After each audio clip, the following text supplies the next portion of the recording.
All right, welcome back to the show. Now, let's talk about what you're going to do in 2019 and how you'll be able to focus on it and achieve it. My guest this morning is a motivational speaker. He will help you set goals in 2019 and achieve them. Jeremiah Boabeng is my guest. Good morning. Hope you are doing great. I'm very well, and you? I'm good too. So 2019, how do you set goals that you can achieve? Well, I'll first start by saying that individuals who want to go somewhere with their lives should start treating their lives with the same seriousness and intensity that companies treat their lives. Because at this point in December, every company that really wants to do well in 2019 have already set their goals for the year. So if you're an individual who wants to really do well in life, you want to make impact, you want to be able to deploy your talents and really shine in the world, you need to take your life with the same seriousness and intensity. And the first step to doing that is to be clear about exactly what you want to achieve.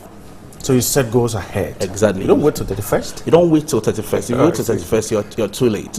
If you're somebody who is already in the habit of setting goals for your life every year, you already have been thinking about what you did this year, what went well, what didn't go well, and what you like to do for the next year.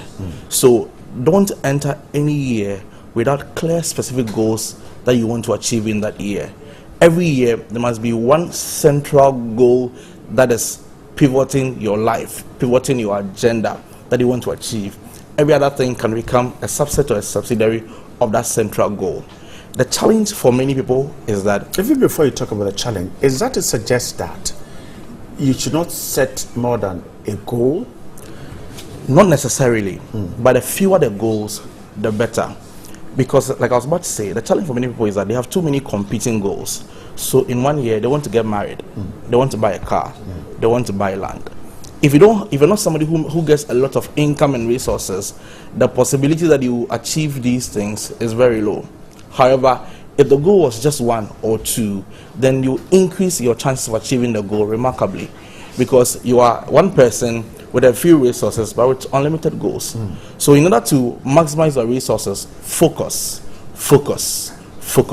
So setting a key goal and perhaps adding a few goals is the point you're making. It's a strategic way of approaching your life and be able to achieve the goal that you have set. A year seems very long, but a year is not that long. A few minutes ago you were saying regarding conjuncture that a year comes very we were easily. here last year. Exactly. A year comes very quickly. So there isn't a lot that you can achieve in 1 year, especially if you're a younger person who is not building your life, who is now consolidating your income streams. Then you don't have a lot of money, because having money is significant to goal achievement. Even if you want to become a pastor, if you want to start a church, having faith is not enough. You need to have money. Somebody who has more money is more likely to build a stronger church than somebody who doesn't have a lot of money. So besides even money, there's also the issue of time. Everybody has 24 hours. There is only so much that you can do with your 24 hours. So if you have too many goals that you want to achieve, then you dilute your time, you dilute your energy, you dilute your resources across so many goals. And it's like touching too many things. So there must be focus your strategy. So in my own life, there are a number of things that I wanted to do in the year, but I recognize the fact that there isn't so much that I can achieve. So there are certain things that you must relegate to a year or 2 in your life, so that you can have time for those things and master the few things that you can do this year and push them forward. How bad you would feel if we're unable to achieve a goal that we set for ourselves? It's a balance of 2 things. If you don't feel bad at all, then there will be no motivation to do better the next year. But you shouldn't also feel bad so much to the point that you give up.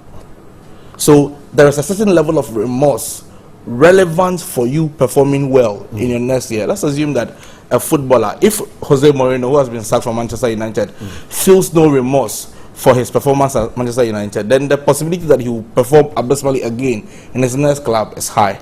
So there must be some remorse, there must be some pain, some regret that I wish I'd done better. Right. However, it shouldn't be to the point that it will say that, oh, I did so bad, and then you give up. Then you let your powers go. Touch it again. Exactly. So there must be a balance. A healthy remorse that makes you work harder the next time, and then the strength to also go at it and push higher. That that hunger and drive is what makes Ronaldo better and better. He's a man who refuses to become satisfied. And I think that that's one of the things that we need to learn.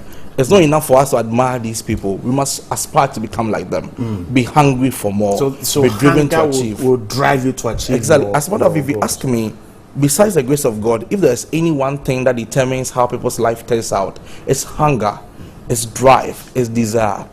A person who has average talent, who has a lot of drive, will do remarkably better than somebody who has great talent but has no drive. Yeah, wrap up. The 2019 this year, in 30 seconds, speak to the people watching you. What should they do? Everybody should set a goal. Set a goal for 2019. But go beyond just setting a goal to committing to the goal. It must be written down. And then go beyond writing it down to developing strategies. For a lot of people who set goals for the year, they don't go the extra mile to decide how the goal should be achieved.